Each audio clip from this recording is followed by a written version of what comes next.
Hello, good evening. This is Thomas Orths, WinLearnChange TV.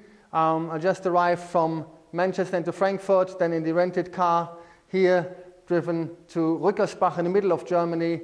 It's in the evening. I've set up the workshop room for tomorrow. We're having a 2-day workshop, which I'm quite excited about. Everything is set up, so I'm ready to go. I wanted to take the opportunity and talk to you about keynotes, a keynote speech. If you look at our website, there's varied bullet points, and one bullet point is keynotes. Now, what is a keynote? Some people are not that familiar with the term.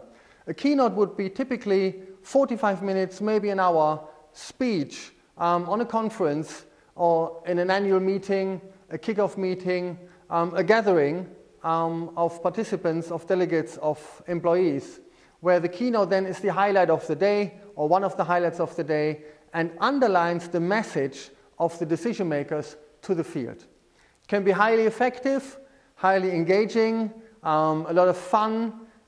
It can be fascinating. And what I find interesting is that some companies do the investments and others only do it very seldom. And I think in the companies that do it very seldom, they have the feeling, if we do a keynote, then it needs to be a fantastic speaker, really famous, a brand name, will cost us an awful lot of money, but it's probably worth it. And because it's such an investment, we can only do it maybe every 4 to 5 years. Now, I have a different belief. I've seen keynotes. First of all, I delivered myself a large number of them. I've got colleagues who are very good at keynote speaking. And we've seen the variety of audiences from as small as 50 to 5,000. And it's interesting to see how much a keynote can add value. And it doesn't have to be a brand name. If you have a speaker that is able to tune into the audience, engage them, gets them off their chairs, comes up with humor, breaks the ice, and wraps it nicely in a metaphor that is remembered, that can be a fantastic outcome. What we do to make sure that will happen is we interview the decision makers, we will interview a few people of the audience beforehand, and we think really, what is the key message that you want to deliver in this event, and how can we orchestrate this key message so that people get it, remember it, long after the event.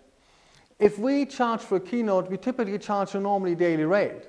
So it's not that we are highly paid keynote speakers that you can't afford. And I really want to challenge you, try us out. It's fascinating what you can capitalize on if you have an external speaker at your next conference. Think about it. Sometimes you, as the internal voice, have been heard so often. Would people really listen? Sometimes an external speaker can have that different message, maybe a bit more provocative, a bit more excited, and people really pay attention. The other thing is also that we can bring a variety of keynote speakers. I've got some people in sports, athletes, professional athletes. One is an Ironman who's won the Ironman or the disciplines in Hawaii. He's also an extreme cyclist. He raced across America.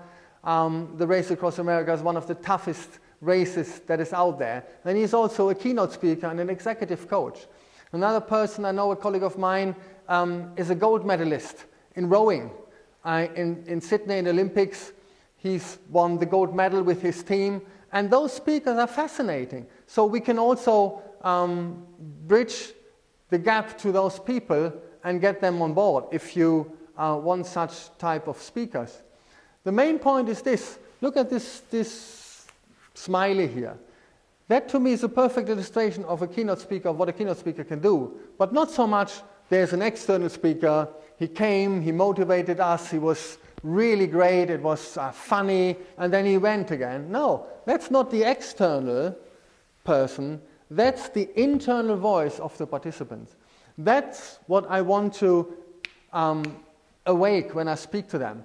I think every one of us has a lot more inside them than they show when they work.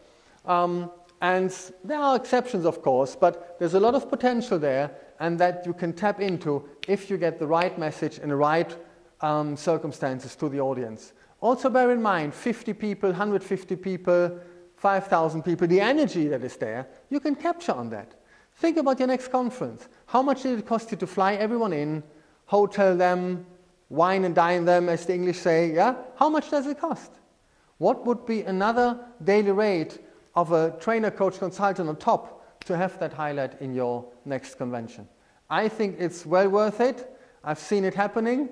The biggest audiences I've done personally have been 4,000 to 5,000 strong, but even from 50 people onwards, it can be, as I said before, highly rewarding. I hope that helps a little bit. Wish you good night, and hopefully I see you soon. Bye-bye.